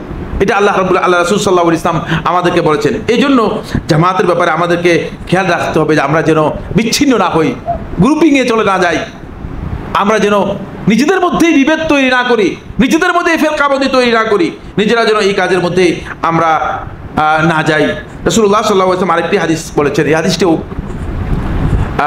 সহিহ হাদিস, মুসনাদ আহমদের মধ্যে এসেছে, সহিহ সনদে এসেছে। ইমাম তিরমিজি বর্ণনা করেছেন, বাইহাকি বর্ণনা করেছেন। জাবির ইবনে আব্দুল্লাহ রাদিয়াল্লাহু আনহু বর্ণনা করেন, তিনি বলেন, সামি'তু রাসূলুল্লাহ সাল্লাল্লাহু আলাইহি ওয়াসাল্লাম, আল্লাহ রাসূল সাল্লাল্লাহু আলাইহি ওয়াসাল্লামকে আমি বলতে শুনেছি, ইন্না শাইতানা কাদ আইসা আন ইয়াবুদাহুল মুসাল্লুনা ফি জাজিরাতিল আরব, শয়তান জাজিরাতুল আরব, আরব মানে আরব উপদ্বীপের মধ্যে শয়তান তার ইবাদত থেকে সেই নিরাশ হয়ে গেছে। আর শয়তানের ইবাদত চলবে না। কারণ আল্লাহ নবী সাল্লাল্লাহু আলাইহি ওয়াসাল্লাম যখন মক্কা বিজয় করলেন, মক্কা বিজয় হয়ে যাওয়ার পরে রাসূলুল্লাহ সাল্লাল্লাহু আলাইহি ওয়াসাল্লাম দেখলেন যে এই অঞ্চলের সমস্ত লোক দলে দলে ইসলামের মধ্যে প্রবেশ করে গিয়েছে, সবাই মুসলিম হয়ে গিয়েছে এবং শয়তান পূজারী আর সেখানে কেউ নেই। ফলে রাসূলুল্লাহ সাল্লাল্লাহু আলাইহি ওয়াসাল্লাম সাহাবায়ে কেরামদেরকে বললেন, আমি দেখতে পাচ্ছি ইসলামের এই মিশন, এই দাওয়াত এমনভাবে আল্লাহ সুবহানাহু ওয়া তাআলা বুলন্দ করেছেন, ওয়াল্লাযী আরসালা রাসূলাহু বিল হুদা ওয়া দীনিল হক লিইয়ুযহিরাহু আলাদ দীনি কুল্লিহি, সমস্ত দ্বীনের উপর আল্লাহ রাব্বুল আলামিন তার দ্বীনকে গালিব করার জন্য, তার দ্বীনকে বিজয় দেওয়ার জন্য আল্লাহ রাব্বুল আলামিন যে ঘোষণা দিয়েছেন, সেই ঘোষণা আমি দেখতে পাচ্ছি যে দ্বীন ইসলাম তোমাদের গালিব হয়েছে। শয়তান এখানে আফসোস করতেছে, শয়তান এখানে হতাশ হয়ে গিয়েছে, নিরাশ হয়ে গিয়েছে, কারণ শয়তানের ইবাদতকারী আর জাজিরাতুল আরবের মধ্যে থাকবে না, এমনকি পৃথিবীর আশেপাশের অঞ্চলগুলোতেও শয়তানের ইবাদতকারী থাকবে না। ওয়ালাকিন ফিত তাহরিশি বাইনাহুম, কিন্তু একটি বিষয় তোমাদেরকে জানিয়ে দিচ্ছি, একটি বিষয় তোমাদেরকে সতর্ক করে দিচ্ছি, সেটা হচ্ছে ওয়ালাকিন বিত তাহরিশি বাইনাহুম, মুসলমানদের মাঝে একটা জিনিস শয়তান চেষ্টা করবে, সেটা হচ্ছে এক দলকে আরেক দলের, এক গ্রুপকে আরেক গ্রুপের, এক এক চিন্তাধারার লোকদেরকে আরেক চিন্তাধারার, এক মতামতের লোককে আরেক মতামতের লোকদের পিছনে লেলিয়ে দেওয়ার চেষ্টা করবে। তাই হচ্ছে, ঠিক না? আমাদের আকীদা এক, আমাদের মানহাজ এক, আমাদের চিন্তাধারা এক, আমাদের সবকিছু এক, আমাদের কোরআন এক, আমাদের সুন্নাহ এক, আমাদের নবী এক, আমাদের রাসূল এক, সবই এক আমাদের কাছে। কিন্তু আমাদের মধ্যে এরপরে শয়তান কোন জায়গায় এসে কি কারণে আমাদের একটা স্পেস নিয়ে শয়তান আমার মাঝে আর অমুকের মাঝে, আমার মাঝে আর আপনার মাঝে, কেন এখানে একটা স্পেস দূরত্ব তৈরি করতেছে? এই দূরত্ব শয়তান তৈরি করতে পারছে কেন? পারছে যেহেতু রাসূলুল্লাহ সাল্লাল্লাহু আলাইহি ওয়াসাল্লাম এই হাদিসের মধ্যে বলেছেন, জাবির ইবনে আব্দুল্লাহ রাদিয়াল্লাহু আনহু হাদিসের মধ্যে আল্লাহ নবী সাল্লাল্লাহু আলাইহি ওয়াসাল্লাম বলেছেন, ওয়ালাকিন বিত্তাহরিশি বাইনাহুম, ওয়ালাকিন বিত্তাহরিশি বাইনাহুম, তাদের পরস্পরকে পরস্পরের সাথে লেলিয়ে দিবে। পরে আমার বিরুদ্ধে লেলিয়ে দিচ্ছে আপনাদেরকে, আপনাদের বিরুদ্ধে লেলিয়ে দিচ্ছে আরেক দলকে, আরেক গ্রুপকে। ফলে এই যে মুসলমানদের মধ্যে আকীদা এক হওয়ার পরেও, মানহাজ এক হওয়ার পরেও, দাওয়াতি মিশন এক হওয়ার পরেও, দিন এক হওয়ার পরেও যে আমাদের মধ্যে যে বিভেদ কাজ করতেছে, মতপার্থক্য, বিচ্ছিন্নতা কাজ করতেছে, সেই বিচ্ছিন্নতার অবস্থা এমন হচ্ছে যে আমরা পরস্পরের মধ্যে এখনো সমঝোতায় আসতে পারি না। সমঝোতায় আসতে পারি না। কেন আসতে পারছি না? সমঝোতা না আসার কারণটা কি? কারণটা একটাই, সেটা হচ্ছে এই শয়তানের স্পেস নিয়েছে। আমার বন্ধুগণ, হয়তো আমি শয়তানের স্পেসটাকে কাজে লাগাচ্ছি, মানে শয়তানকে আমি সহযোগী হিসেবে, আমার সহযোগী হেল্পিং হ্যান্ড হিসেবে নিচ্ছি, আমার সহযোগী হাত হিসেবে শয়তানকে আমি নিচ্ছি, অথবা আপনি আপনার সহযোগী হিসেবে শয়তানকে আপনি কি করতেছেন? কাজে লাগাচ্ছেন। খবরদার, এই সুযোগটুকু দেবেন না, এই সুযোগটুকু শয়তানকে দেবেন না। এই কারণেই আমাদের মধ্যে এই বিভেদ তৈরি হচ্ছে, দাওয়াতি অঙ্গনে এই সমস্যা তৈরি হচ্ছে। আমরা সেই সমস্যাগুলো দেখতে পাচ্ছি। এরপরের হাদিসটি ইমাম আহমদ বিন হাম্বল রহমতুল্লাহ মুসনাদের মধ্যে বর্ণনা করেছেন, ইমাম তাবারানী রহমতুল্লাহ মুজামুল আউসাতের মধ্যে বর্ণনা করেছেন, বাইহাকি শুআবুল ঈমানে বর্ণনা করেছেন, আরো সহিহ সনদে বর্ণিত হয়েছে। নোমান ইবনে বাশীর রাদিয়াল্লাহু তাআলা বর্ণিত হাদিস, তিনি বলেন রাসূলুল্লাহ সাল্লাল্লাহু আলাইহি ওয়াসাল্লাম ইরশাদ করেছেন, আল জামাআতু রাহমাতুন ওয়াল ফুরকাতু আযাব। আল জামাআতু রাহমা। বন্ধুগণ, এই যে সম্মিলিত একসাথে থাকা, এটি রহমত। মুসলিমদের জামাতের সাথে, মুসলিমদের সামগ্রিক জামাতের সাথে একসাথে থাকা, মিলেমিশে থাকা, সম্পৃক্ত থাকা, এটা হচ্ছে রহমত। এই কারণে আপনি দেখেন মুসলমানদের ইবাদতগুলোকে আল্লাহ রাব্বুল আলামিন সংঘবদ্ধ ইবাদত করে দিয়েছেন। জামাতে সালাত আদায় করতে বলা হয়েছে কি হয় রে আমাদেরকে? হ্যাঁ, হয়েছে। আপনি যা সালাত আদায় করবেন, জামাতে সালাত আদায় করবেন। আর জামাতে যদি আপনি অংশগ্রহণ না করেন, আপনি যদি শুধু ঘরে সালাত আদায় করে থাকেন, সালাত আদায় করার পরেও আপনার এই সালাত হচ্ছে মুনাফিকের সালাত, নাউজুবিল্লাহ। ইচ্ছাকৃতভাবে যদি কেউ জামাত তরক করে সালাত আদায় করে থাকে, তার সালাত হবে মুনাফিকের সালাত, ওজর ছাড়া। লক্ষ্য করেন বিষয়টি, জামাতের গুরুত্ব কত বেশি দেওয়া হয়েছে। আপনি যদি জামাত থেকে দূরে সরে যান, এই জন্য আল্লাহ রাসূল সাল্লাল্লাহু আলাইহি ওয়াসাল্লাম বলেছেন যে আল জামাআতু রাহমাতুন, জামাত হচ্ছে রহমত। বন্ধুগণ, ঐক্যবদ্ধ থাকলে, একসাথে যদি আপনি থাকতে পারেন, একসাথে যদি আমরা থাকতে পারি, আমরা দেখবো যে আমরা পরস্পরকে সহযোগিতা করতে পারতেছি, একজনের খবর নিতে পারতেছি। কিন্তু যদি আমরা বিচ্ছিন্ন থাকি, দেখবেন যে আপনি এখানে আছেন, আপনার ভাই আরেকজন আরেক জায়গায় আছে, হয়তো আপনি এই জায়গাতে আছেন, আরেক ভাই ফরিদপুর মার্কেটে আছে। আপনি যদি বিচ্ছিন্ন হন, তাহলে তার খবরও পাবেন না, হতে পারে যে মারা গেলে জানবেনও না। মুসলমানদের মধ্যে যে রহমত, মুসলমানদের সবচেয়ে বড় পরিচয়, রাসূলুল্লাহ সাল্লাল্লাহু আলাইহি ওয়াসাল্লামের সাহাবায়ে কেরামদের পরিচয় আল্লাহ তাআলা কোরআনের মধ্যে করেছেন, মুহাম্মাদুর রাসূলুল্লাহ ওয়াল্লাযীনা মা'আহু আশিদ্দাউ আলাল কুফফারি রুহামাউ বাইনাহুম। দেখছেন, রুহামাউ বাইনাহুম, তারা পরস্পরের প্রতি পরস্পর একেবারে দয়া পরবশ, তাদের মধ্যে দয়া আছে পরস্পরের জন্য। আমাদের অন্তরের মধ্যে আমাদের মুসলিম ভাইদের জন্য, আমাদের যে সমস্ত ভাইরা আমাদের সাথে কাজ করছে, দাওয়াতি কাজ করছে, দাওয়াতি ময়দানে আছে, তাদের জন্য আমাদের অন্তরের মধ্যে কি থাকতে হবে? দয়া থাকতে হবে। যদি দয়া না থাকে আমার বন্ধুগণ, তাহলে আমরা সেখানে ক্ষতিগ্রস্ত হব, আমরা আমাদের এই রহমতটুকু পাবো না। এই কারণে রাসূলুল্লাহ সাল্লাল্লাহু আলাইহি ওয়াসাল্লাম বলেছেন, আল জামাআতু রাহমাতুন ওয়াল ফুরকাতু আযাব। আর ফিরকাবন্দি, গ্রুপিং, দলাদলি, এটা হচ্ছে আযাব, শাস্তি। মানে এটা বেজাতি রাসূলুল্লাহ সাল্লাল্লাহু আলাইহি ওয়াসাল্লাম এটাকে মানে ইটসেলফ এটাকে আযাব বলেছেন, এটাকে আল্লাহ রাসূল সাল্লাল্লাহু আলাইহি ওয়াসাল্লাম একটা পেনাল্টি হিসেবে, শাস্তি হিসেবে উল্লেখ করেছেন। এটা হচ্ছে আমাদের জন্য শাস্তি। তো আমরা আজকে সেই শাস্তির মধ্যে আছি কি নাই? সেই শাস্তির মধ্যে আমরা আজকে আছি। আজকে আমাদের মধ্যে সেই শাস্তি আমাদের মধ্যে কাজ করতেছে। কারণ হচ্ছে আমরা বিভিন্ন ফিরকাবন্দির মধ্যে, বিভেদের মধ্যে রয়েছি। এই বিভেদ আমাদেরকে কি করতে হবে? দূর করতে হবে। আমার বন্ধুগণ, আমি আপনাদের কাছে যে বিষয়টি আরজ করব, যে বিষয়টি আমি আপনাদের কাছে তুলে ধরার জন্য চেষ্টা করব, সেটা হচ্ছে এই যে আসুন আমরা সবাই আমাদের মধ্যে যে ভুল বুঝাবুঝি আছে, আমাদের মধ্যে যে সমস্যাগুলো আছে, এই সমস্যাগুলোকে আমরা যেন দূর করে নিজেদের মধ্যে একটা সমঝোতা তৈরি করতে পারি, নিজেদের মধ্যে যেন একটা ঐক্য তৈরি করতে পারি, যে ঐক্যের মাধ্যমে আমরা পরস্পর দাওয়াতি কাজে সহযোগিতা করতে পারি, একজন আরেকজনকে সহযোগিতা করতে পারি। যে কাজগুলো আমাদেরকে করতে হবে একটি একটি করে আমি কাজগুলো আলোচনা করেই আমার আলোচনা শেষের দিকে নিয়ে আসছি ইনশাআল্লাহ তাআলা। এক নম্বর কাজ হচ্ছে রাসূলুল্লাহ সাল্লাল্লাহু আলাইহি ওয়াসাল্লাম সহিহ মুসলিমের হাদিসের মধ্যে আমাদের যে কাজগুলো আমাদেরকে করতে হবে রাসূলুল্লাহ সাল্লাল্লাহু আলাইহি ওয়াসাল্লাম বলেছেন। আবু হুরায়রা রাদিয়াল্লাহু বর্ণিত হাদিস, রাসূলুল্লাহ সাল্লাল্লাহু আলাইহি ওয়াসাল্লাম ইরশাদ করেন, ওয়ালা তাহাসাদু, তোমরা পরস্পরের প্রতি হিংসা পোষণ করো না। বন্ধুগণ, আমাদের অন্তরটা হিংসা মুক্ত করতে হবে। আমাদের হিংসার কোনো কারণ নেই। আপনি হিংসা করে আপনি আমার কোনো ক্ষতি করতে পারবেন না, বরং আপনি নিজের ক্ষতি করবেন। এই জন্য আমাদের মধ্যে হিংসা থাকতে পারবে না। হিংসা মুক্ত আমাদের অন্তরকে করতে হবে। যদি ইমানদার ব্যক্তিগণ হিংসা তাদের অন্তর থেকে দূর করতে না পারে, তাহলে ইমানদার ব্যক্তিরা ক্ষতিগ্রস্ত হবে। আজকে ওয়ালাইকুম সালাম ওয়া রাহমাতুল্লাহ ওয়া বারাকাতুহু, হাইয়াকুমুল্লাহ, ফাদ্দাল, বারাকাল্লাহু ফিকুম। আজকে মুসলমানদের মধ্যে যে বিভক্তি তৈরি হয়েছে, এই বিভক্তির পিছনে যে বিষয়টি কাজ করেছে সেটা হচ্ছে অন্তরের হিংসা।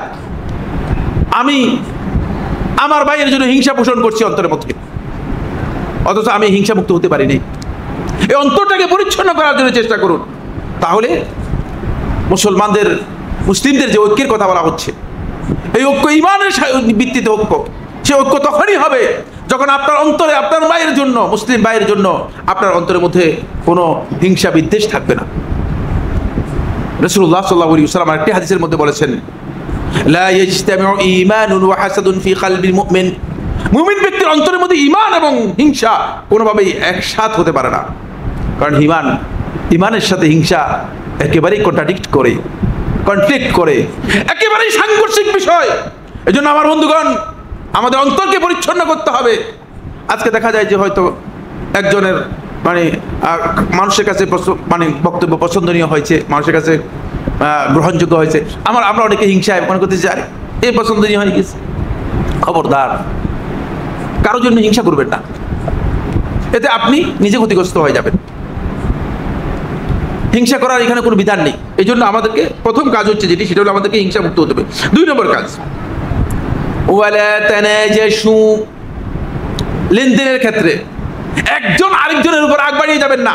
এটাকে নাজাশ বলা হয় থাকে। একজনের দাম করেছে 50 টাকা, একটা বস্তু দাম করেছে 50 টাকা, আর আপনি কি বলেন যে ভাই 60 টাকা আমাকে দিয়ে দেন। যেমন এটা মাছের বাজারে হয়। মাছের বাজারে বেশিরভাগ সময় দেখা যায় যে একটা মাছের বাজার উঠেছে, একজনে গিয়ে দাম করলো যে 500 টাকা, আরেকজন বলে যে ভাই 1000 টাকা আমাকে দেন। এটা হারাম, এটা নিষিদ্ধ। এটা মুসলমানদের মধ্যে ইসলামে যে ভ্রাতৃত্ব রয়েছে সেই ভ্রাতৃত্বকে নষ্ট করে দেয়। এই জন্য আল্লাহ রাসূল সাল্লাল্লাহু আলাইহি ওয়াসাল্লাম এটা আমাদেরকে নিষেধ করেছেন যে আপনার ভাইয়ের ব্যাপারে কোনো কাজে লেনদেনের ক্ষেত্রে আগ বাড়িয়ে যাবেন না। আগ বাড়িয়ে যাওয়া এটা রাসূলুল্লাহ সাল্লাল্লাহু আলাইহি ওয়াসাল্লাম নিষেধ করেছেন। ওয়ালা তাবাগাদু, পরস্পর ঘৃণা করবে না। কোনো একটা বিষয় আমার অপছন্দনীয় হতে পারে, আপনার কাছে আমার কোনো বিষয় অপছন্দনীয় হতে পারে, আমি আপনার কোনো বিষয় অপছন্দ করতে পারি। এটা অস্বাভাবিক কিছুই না। মানুষের সব কিছু পছন্দনীয় হবে এটা নাই, এটা কারো হবে না। কারণ একজন মানুষ সকল দিক থেকে নিখুঁত, সকল দিক থেকে নির্ভুল, সকল দিক থেকে একেবারেই মানে অনুসরণীয়, অনুকরণীয়, সকল দিক থেকে রোল মডেল, সকল দিক থেকে উসওয়াতুন হাসানা, এমন হওয়ার কোনো সুযোগ নেই, কোনো সুযোগ নেই। তো মানুষ নকশ থাকবেই। মানুষকে আল্লাহ রাব্বুল আলামিন ত্রুটি বিচ্যুতি দিয়ে তৈরি করেছেন। সুতরাং আমার একটা ভুলের কারণে অথবা আমার একটা কারণে আমার প্রতি ঘৃণা সৃষ্টি করবেন, বা আপনার ভুলের কারণে আপনার প্রতি ঘৃণা তৈরি করব, এই যে ঘৃণা বিদ্বেষ চড়ানো, এই কাজগুলো মূলত মুসলমানদের মধ্যে, মুসলমানরা যখন যতদিন করবে ততদিন পর্যন্ত মুসলমানদের যেই সংহতি আছে, মুসলমানদের যে সম্প্রীতি আছে, মুসলিম যে ভ্রাতৃত্ব রয়েছে, সেই ভ্রাতৃত্ব আমরা কি করতে পারবো না, অর্জন করতে পারবো না। এরপরে 4 নম্বর পয়েন্ট, ওয়ালা তাদাবারু, তোমরা পরস্পর একজন আরেকজনের পিছনে লেগে যেও না। আপনি আমার পিছনে কি কি দোষ আছে আমার সেগুলো বের করার জন্য চেষ্টা করেন। কিছু কিছু ভাই আছে ফেসবুকের মধ্যে, যারা ফেসবুক অ্যাক্টিভিস্ট বলে এদেরকে, বুঝতে পেরেছেন? এরা হলো ফেসবুক যোদ্ধা। ফেসবুকের মধ্যে একদল লোককে দেখা যাচ্ছে তারা এমন যুদ্ধ করে ফেলতেছে, তার মনে হচ্ছে যেন দিন কায়েম করে দিনকে একেবারে শেষ করে ফেলবে। আসলে কিছুই না। আমি এই কথা বারবার বলছি, বন্ধুগণ সতর্ক হয়ে যান। মা ইয়ালফিযু মিন কাউলিন ইল্লা লাদাইহি রাকীবুন আতীদ, যা বলছেন প্রত্যেকটি কথার জন্য কিয়ামতের দিন আল্লাহ রাব্বুল আলামিনের কাছে আপনাকে জবাবদিহি করতে হবে। এখানে দাঁড়াই বলছি, প্রত্যেকটি কথার জন্য অবশ্যই আমি মাসউল হব, অবশ্যই জবাবদিহি করতে হবে। সুতরাং আপনি যে ফেসবুকে এগুলো লিখে দিচ্ছেন, একজনের বিরুদ্ধে একটা কথা লিখে দিচ্ছেন, কিয়ামতের দিন কিভাবে দাঁড়াবেন আল্লাহ তাআলার কাছে, অথচ আপনি জানেনই না, ওই ব্যক্তিকে চিনেনও না। হতে পারে যে জীবনে কোনোদিন হয়তো তার ফেসবুকেই বক্তব্য শুনেছে। এমন ব্যক্তি আছে যে জীবনে কোনোদিন তার সাথে দেখাই হয় নাই, ফেসবুকে বক্তব্য শুনে তার বিরুদ্ধে আপনি কি করেছেন? হিংসা বিদ্বেষ ছড়াচ্ছেন, তার পিছনে লেগে গিয়েছেন। পিছনে লাগবেন না, কারো পিছনে লাগবেন। দোষ বের করতে হলে আপনি দেখবেন যে সমস্ত লোকেরই দোষ আছে। আপনি দেখবেন যে দোষ নাই যে এরকম লোক কে আছে। শুধুমাত্র একজন ব্যক্তির সমালোচনা করা যায় না, তিনি হচ্ছেন মুহাম্মদ রাসূলুল্লাহ সাল্লাল্লাহু আলাইহি ওয়াসাল্লাম। কুল্লু ইউখাযু ওয়া ইউরাদ ইল্লা সাহিব হাযাল কবর ফাআশারা ইলা কবরি নবী সাল্লাল্লাহু আলাইহি ওয়াসাল্লাম। ইমাম মালিক রাহমাতুল্লাহ আলাইহি বলেন, প্রত্যেককে তার কথা কিছু গ্রহণ করা হবে, কিছু বর্জন করা হবে, কিছু ধরা হবে, কিছু রাখা হবে, কিছু বলা হবে বাদ দেওয়া হবে, কিছু কাটছাট করা হবে। ইল্লা সাহিব হাযাল কবর, কেবলমাত্র এই কবরের যিনি অধিবাসী, অর্থাৎ আল্লাহ রাসূল সাল্লাল্লাহু আলাইহি ওয়াসাল্লাম দিকে ইঙ্গিত করে ইমাম মালিক রাহমাতুল্লাহ বলেন, তার সব কথাই আমাদের কাছে গ্রহণযোগ্য। সুতরাং আমার কথা সবটাই গ্রহণ করবে, এটা শুদ্ধ নয়। আরেকজনের কথা সবটাই গ্রহণ করবেন, এটা শুদ্ধ নয়। নির্ভেজাল কথা, শুধুমাত্র নির্ভুল কথা, শুধুমাত্র মুহাম্মদ রাসূলুল্লাহ সাল্লাল্লাহু আলাইহি ওয়াসাল্লামের রয়েছে সেটাই গ্রহণ করবেন। এটা হলো 5 নম্বর। 6 নম্বর হচ্ছে ওয়ালা ইয়াবি' বা'দুকুম আলা বাই'i বা'দিন, তোমাদের এক ভাই আরেক ভাইয়ের বেচাকেনার উপর বেচাকেনা করবে না। দেখেন আল্লাহ রাসূল সাল্লাল্লাহু আলাইহি ওয়াসাল্লাম ওই যে হিংসা বিদ্বেষের পথ, ওই যে বিরোধের পথ, ওই যে অনৈক্যের পথ, পরস্পরের মধ্যে রেশারেশির যে পথ রয়েছে, এই পথকে রাসূলুল্লাহ সাল্লাল্লাহু আলাইহি ওয়াসাল্লাম পরিপূর্ণরূপে বন্ধ করে দেওয়ার জন্য, এই পথটাকে ক্লোজ করে দেওয়ার জন্য, যাতে করে মুসলিমরা এই দরজা দিয়ে কোনোভাবে প্রবেশ করতে না পারে। এই কারণে রাসূলুল্লাহ সাল্লাল্লাহু আলাইহি ওয়াসাল্লাম বলছেন যে তোমার ভাই যদি কোথাও বেচাকেনা করে, সেখানে গিয়ে তুমি আগ বাড়িয়ে তার বেচাকেনায় দিয়ে ঢুকে পড়ো না, তার বেচাকেনায় ঢুকে পড়ো না। সে শেষ করলে তারপরে বেচাকেনা করবে। এটা অত্যন্ত গুরুত্বপূর্ণ একটি বিষয়, 5 নম্বর পয়েন্ট। তাহলে এরপরে রাসূলুল্লাহ সাল্লাল্লাহু আলাইহি ওয়াসাল্লাম বলতেছেন, এই যে 5টা কথা বললাম, এই 5টা কথা যদি তোমরা বুঝো, তাহলে ওয়া কুনু ইবাদাল্লাহি ইখওয়ানা, তাহলে তোমরা আল্লাহর বান্দা হতে পারবে। 1 নম্বর, তাহলে তোমরা আল্লাহর প্রকৃত বান্দা হতে পারবে। এই যে 5টা পয়েন্ট বলেছি, এই 5টি পয়েন্ট যদি কোনো ব্যক্তি নিজের জীবনে বাস্তবায়ন করতে পারে, তাহলে সে ব্যক্তি প্রকৃত আল্লাহর বান্দা হতে পারবে। ইখওয়ানা, এবং তোমরা পরস্পর ভাই হতে পারবে। এখন আমরা তো ভাইও হতে পারি, আমরা আল্লাহর বান্দা হতে পারি, কারণ হচ্ছে আমরা এগুলোর মধ্যে আমাদের সবচেয়ে কি রয়েছে, ত্রুটি রয়ে গিয়েছে। এরপরে রাসূলুল্লাহ সাল্লাল্লাহু আলাইহি ওয়াসাল্লাম বলতেছেন, আল মুসলিমু আখুল মুসলিম, জেনে রাখো, ভালো করে জেনে রাখো, একজন মুসলিম হচ্ছে আরেকজন মুসলিমের ভাই। আপনি এখন আপনার ভাইকে দেখলে আপনার অন্তরের মধ্যে যেমন ভালো লাগে, আপনার ভাইয়ের প্রতি আপনার অন্তরের মধ্যে যেমন একটা দয়া আছে, আপনার ভাইয়ের প্রতি যেমন একটা টান আছে, একটা অনুরাগ ভালোবাসা আছে, আপনি আরেকজন মুসলিম ভাইকে দেখলে সেটা আপনার ফিল হয় কিনা, সেটা আপনি অনুভব করেন কিনা, সেই অনুভূতি আপনার মধ্যে আসে কিনা। যদি সেই অনুভূতি না আসে, তাহলে বুঝতে হবে, তাহলে আপনি নিশ্চিত যে আপনি এখনো আল মুসলিম আকুল মুসলিম এটাই বুঝেন নাই, এটা আপনার মধ্যে আসে নাই। আমাদের দুর্ভাগ্য, আমার সামনে একজন মুসলিমকে লাঞ্ছিত করবে, আমার সামনে একজন মুসলিমকে অপমান করবে, আর আমি নির্দ্বিধায় দাঁড়িয়ে থাকবো। একজন মুসলমানের জুলুম করা হবে, আমি নির্দ্বিধায় সেখানে তাকিয়ে থাকবো, মনে করবো যে এটা চলতে পারে, তাহলে আমি আসলে আমার ভাইয়ের হক আদায় করি নাই। এই জন্য রাসূলুল্লাহ সাল্লাল্লাহু আলাইহি ওয়াসাল্লাম বলেন, আল মুসলিম ও আখিল মুসলিম, জেনে রাখো একজন মুসলিম আরেকজন মুসলিমের ভাই। কিভাবে? এরপর রাসূলুল্লাহ সাল্লাল্লাহু আলাইহি ওয়াসাল্লাম নির্দিষ্ট করে দিচ্ছেন, লা ইয়াযলিমুহু, কোনো অবস্থায় তার উপর জুলুম করতে পারবে না। জুলুম তো আপনারা মনে করছেন যে জুলুম শুধুমাত্র কারো গায়ের উপর মারলে জুলুম হয়ে যায়, না, জুলুম ব্যাপক অর্থবোধক শব্দ, অনেক লম্বা আলোচনা। কাউকে তার হক যতটুকু, সেই হকের চেয়ে যদি তাকে এক চুল পরিমাণ নিচে নামান, সেটাও জুলুম করলেন। অন্যায়ভাবে তার ব্যাপারে মন্তব্য করে দিলেন, জুলুম করলেন।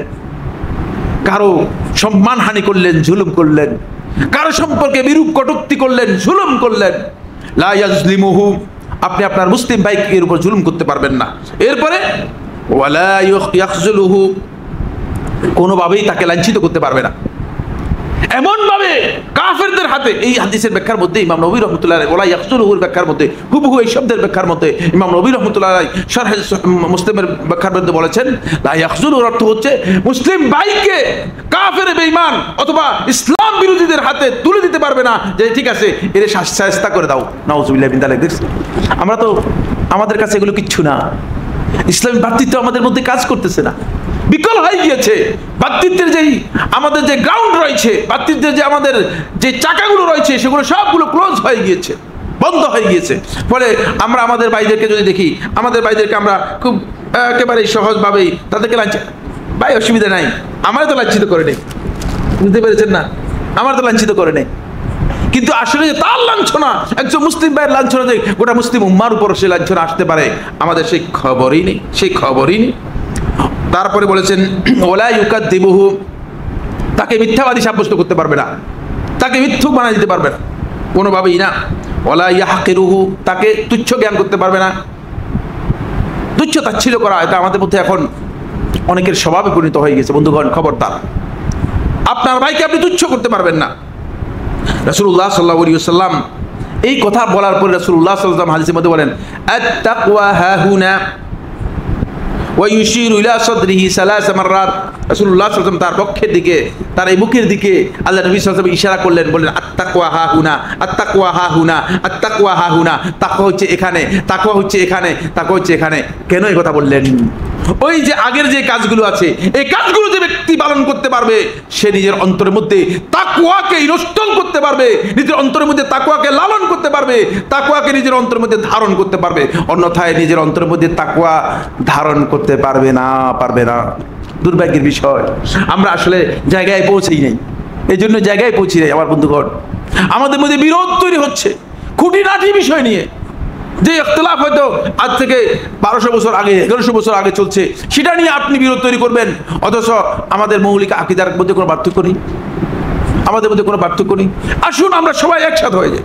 আমাদের মানহাজের মধ্যে যদি এক থাকি, আমাদের আকীদা যদি এক থাকি, তাহলে আমরা এক হয়ে যাই। সে এক হওয়াটা এই অর্থে নয় যে আমি আর আপনি একসাথে মিলে গেলে কিন্তু একজন হবো নাকি, দুইজন তো থাকবোই। সত্তাগত দিক থেকে আমরা অবশ্যই আলাদা থাকবো, কিন্তু আমাদের চিন্তা চেতনার জগতে আমরা যেন পরস্পরের বিরুদ্ধে পরস্পর লেগে না যাই, একজনের পেছনে যেন একজন লেগে না যায়। আমাদেরকে সেই চিন্তায় আমাদেরকে যেতে হবে, সেই গ্রাউন্ডে আমাদেরকে যেতে হবে, তাহলে আমরা সত্যিকার অবস্থান নিতে পারবো।